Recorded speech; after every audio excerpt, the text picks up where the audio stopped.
കൊന്നിച്ചോ സുഹൃത്തുക്കളെ, ഞാൻ നിങ്ങളുടെ സ്വന്തം എക്സ്ട്രാ കോമിക്. നമ്മളിന്ന് ബ്ലാക്ക് ക്ലൗഡിന്റെ ചാപ്റ്റർ 289 290 ആയിരിക്കും എക്സ്പ്ലെയിൻ ചെയ്യാൻ പോകുന്നത്. അതിനു മുമ്പ് വളരെ പ്രധാനമായിട്ടുള്ള കാര്യം കൂടെ എനിക്ക് നിങ്ങളോട് പറയാനുണ്ട്. നമ്മുടെ പേജിൽ നിലവിൽ ഇപ്പോൾ 2 കോപ്പിറൈറ്റ് സ്ട്രൈക്ക് കിട്ടിയിട്ടുണ്ട്. ഒരെണ്ണം കൂടെ കിട്ടിക്കഴിഞ്ഞാൽ അത് നമ്മുടെ ചാനലിനെ അതേപോലെ നിങ്ങളെയും ബാധിക്കും. ഈ ഒരു സാരമായ പ്രശ്നം നിലനിൽക്കുന്നതുകൊണ്ട് തന്നെ നമ്മൾ ഇനി ഒന്ന് ഇടപെട്ടായിരിക്കും വീഡിയോ ഇടാൻ പോകുന്നത്. അത് മാക്സിമം കോപ്പിറൈറ്റ് ഒക്കെ കിട്ടാതിരിക്കാൻ വേണ്ടിയുള്ള രീതിയിൽ എഡിറ്റ് ചെയ്തായിരിക്കും വീഡിയോ ചെയ്യുന്നത്. സോ ഒന്ന് ഇടപെട്ടാണ് വീഡിയോ ഇടുന്നെങ്കിൽ നിങ്ങളുടെ മാക്സിമം ഫ്രണ്ട്സിനൊക്കെ ഒന്ന് ഷെയർ ചെയ്ത് കൊടുത്തൊന്ന് സപ്പോർട്ട് ചെയ്യാൻ പറയണം. കാരണം നിങ്ങളുടെ സപ്പോർട്ട് ഉണ്ടെങ്കിൽ മാത്രമേ നമുക്ക് ഇത് മുന്നോട്ട് കൊണ്ടുപോകാൻ പറ്റത്തുള്ളൂ. അങ്ങനെ ചാപ്റ്ററിന്റെ തുടക്കത്തിൽ ആസ്റ്റ ഒരു ഡീമന് 2 ആയിട്ട് വട്ടം പൊളന്നിട്ടുണ്ട്. നമ്മുടെ ഐസ് ഡീമനില്ലേ, അതിനാണ് ആസ്റ്റ കൊന്നത്. എന്ത് നാണക്കേടാണെന്ന് നോക്കണേ നമ്മ, നിന്നെയാണല്ലോ അവൻ ആദ്യം തന്നെ കിട്ടിയത്. എന്തായാലും അത് കുഴപ്പമില്ല, കാരണം ഇനി മുതൽ നമുക്ക് ഒരുമിച്ച് ഒന്നായിട്ട് ഇരിക്കാൻ സാധിക്കുമല്ലോ. എന്നിട്ട് അവർ തമ്മിൽ മെർജ് ചെയ്യുവാണ്. ഈ 2 ഡെവിൾസും കൂടെ മെർജ് ചെയ്ത് പുതിയൊരു രൂപത്തിലേക്ക് മാറുന്നുണ്ട്. എന്നിട്ട് പറയുന്നത്, നീയാണ് ഞങ്ങളുടെ അൾട്ടിമേറ്റ് ആയിട്ടുള്ള ഒരു പ്രേ, അതുകൊണ്ട് തന്നെ നിന്റെ കാറിൽ കേൾക്കാൻ വേണ്ടി ഞങ്ങൾ കാതോർത്തിരിക്കുവാണ്. ഇത് എന്ത് പവറാണ്, നേരത്തെ ഉണ്ടായിരുന്നതിനെക്കാട്ടും കൂടുതൽ പവർ ആ ഒരു ഒറ്റ ബോഡിയിൽ നിന്ന് ഇപ്പൊ ഇമിറ്റ് ചെയ്യുന്നുണ്ട്. എനിക്കിത് ഫീൽ ചെയ്തിട്ട് തന്നെ എനിക്ക് വട്ടാകുന്ന പോലെയാണെന്ന് നമ്മുടെ നാച്ചും പറയും. ഇതും കേട്ടുകൊണ്ട് നമ്മുടെ ആസ്റ്റ കിടന്ന് കാറുന്നുണ്ട്. നീ എന്തായാലും പൊളിയാണ്, നീ എന്തായാലും കിഡിലായിട്ട് ട്രാൻസ്ഫോം ഒക്കെ ചെയ്തിട്ടുണ്ട്. പക്ഷേ എനിക്ക് നിന്റെ ശരീരത്തിൽ നിന്ന് ഒരു തുള്ളി പോലും മാജിക് സെൻസ് ചെയ്യാൻ പറ്റുന്നില്ല. അതുകൊണ്ട് നീ എത്രത്തോളം വളർന്നൊന്നും എനിക്ക് മനസ്സിലാവുന്നില്ല. പെട്ടെന്ന് ഈ ഡെവിലി ഒരു അറ്റാക്ക് പുറപ്പെടുവിക്കുന്നുണ്ട്. പുള്ളിക്കാരുടെ റൈറ്റ് സൈഡിൽ മുഴുവൻ ഐസും ലെഫ്റ്റ് സൈഡിൽ ഫുൾ ഹീറ്റുമാണ്.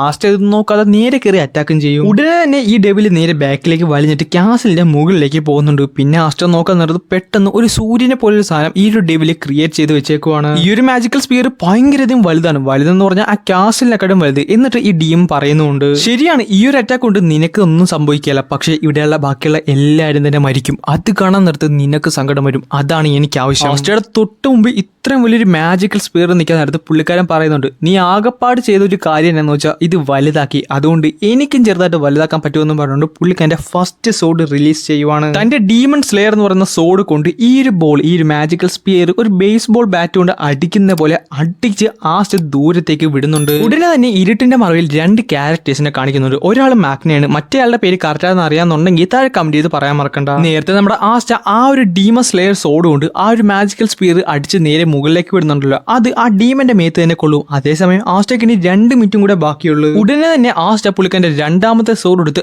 ആ ഒരു സ്പിയർ ഫുള്ള് മുറിച്ച് പാർട്സ് ആക്കുന്നുണ്ട്. പെട്ടെന്ന് ആസ്റ്റയുടെ നേരെ ആ ഒരു ഡീമൻ ഒരു അറ്റാക്ക് ചെയ്യും. എന്ന് വെച്ചാൽ തീയും ഐസും എല്ലാം കൊണ്ട് ഒരു പൊതിഞ്ഞ് ഒരു അറ്റാക്ക് ചെയ്യും. പക്ഷെ ആസ്റ്റ തന്നെ ഡീമൺ ഡിസ്ട്രോയർ എടുക്കാൻ നേരത്ത് അതെല്ലാം ക്യാൻസൽ ഔട്ട് ആയി പോകും. ആ ഒരു ഡെവിലിനെ അങ്ങനെ നോക്കി നിൽക്കാൻ മാത്രമേ പറ്റുന്നുള്ളൂ. പുള്ളിക്കാരി മനസ്സിൽ ആലോചിക്കുന്നുണ്ട് ഇവൻ എന്ത് ജീവയാണെന്ന്. പെട്ടെന്ന് നമ്മുടെ ലിബി ഒരു കാര്യം പറയും, അണ്ടർവേലിലെ ഫസ്റ്റ് ലെവലിൽ ഞാനായിരുന്നു ഏറ്റവും വീക്കസ്റ്റ്, അതുകൊണ്ട് തന്നെ എനിക്ക് സുപ്രീം ഡെവിൾസുമായിട്ട് ഒന്ന് തൊട്ട് നിൽക്കാൻ പോലും പറ്റിയിട്ടില്ല. പക്ഷെ നിന്റെ സഹായത്തോടു കൂടി എനിക്കത് ഇനി ചെയ്യാൻ പറ്റും. ആസ്റ്റ വളരെ താങ്ക്സ് ഉണ്ട്, നീ കാരണം എനിക്ക് ഇവരുമായിട്ട് ഇനി ഫൈറ്റ് ചെയ്യാൻ പറ്റും. ഇതെന്താണ് ഇവിടെ സംഭവിക്കുന്നത്? എന്റെ അറ്റാക്സ് ഒന്നും അവന്റെ മേത്ത് ഏൽക്കുന്നില്ലല്ലോ, പക്ഷെ അവൻ ചെയ്യുന്ന ഓരോ ചെറിയ അറ്റാക്സ് പോലും എന്റെ മേത്ത് വേദന ഏൽപ്പിക്കുന്നുണ്ട്. ഈ പ്രപഞ്ചത്തിലെ ഓരോ ജീവികളും എന്നെ എന്റർടൈൻ ചെയ്യാൻ വേണ്ടി മാത്രം ജനിച്ചവരാണ്, പക്ഷെ നീ അങ്ങനെയായിട്ട് എനിക്ക് തോന്നുന്നില്ല. ആരാണ് നീ? എന്താണ് ഇപ്പോൾ ഉണ്ടാകുന്ന ഇമോഷൻ? പെട്ടെന്ന് ലിബി പുറത്തേക്ക് വന്നിട്ട് പറയുന്നുണ്ട്, അത് നീ അറിയേണ്ട കാര്യമില്ല, അത് നീ പഠിക്കേണ്ട കാര്യമില്ല. കാരണം ഹയസ്റ്റ് ലെവൽസിലുള്ള നിന്നെപ്പോലുള്ള ഒന്നും ഇതൊന്നും അറിഞ്ഞിട്ടില്ലല്ലോ. കാരണം നിനക്കൊന്നും അത് അറിയേണ്ട കാര്യമില്ല.